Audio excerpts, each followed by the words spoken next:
ได้สัญญาอ้ายนี่ยังจดจำแต่งามคำจากไปไกลตาน้องไปบ่ส่งข่าวมาแต่อ้ายคอยท่าอยู่เถียงนามองเก่า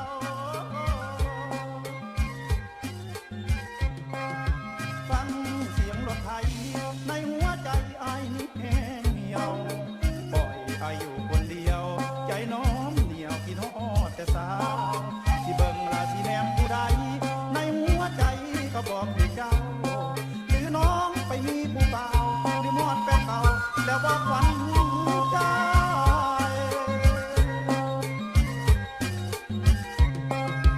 ถึงเดือนหกฝนก็ตกฟ้าก็ห้องเหมือนอายควรหาน้องแต่เนื้อทองก็บ่เห็นใจตกมาปีนี้ฝนบ่ดีเหมือนดังปีกายหน้าขาดคนแลแม่งตายก็เหมือนดังอายที่ขาดน้องนา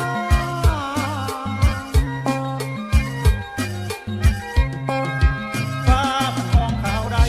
คือหัวใจของอายสิหล่น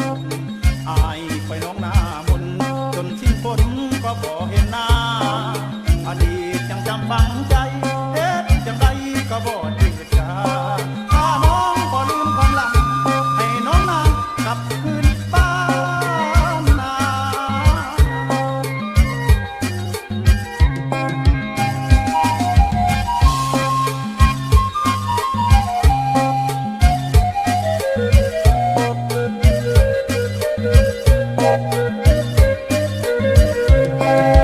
ถึงเดือนหก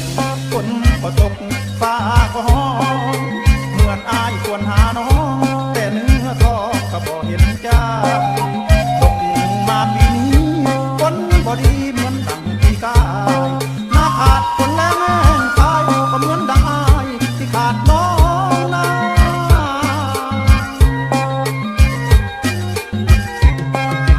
ฟ้ามันมองข่าวใด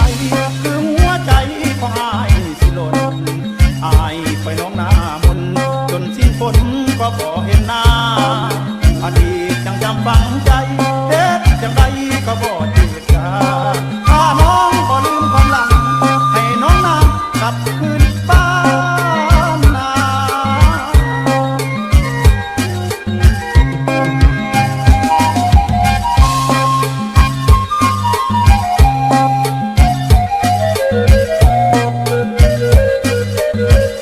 Thank you.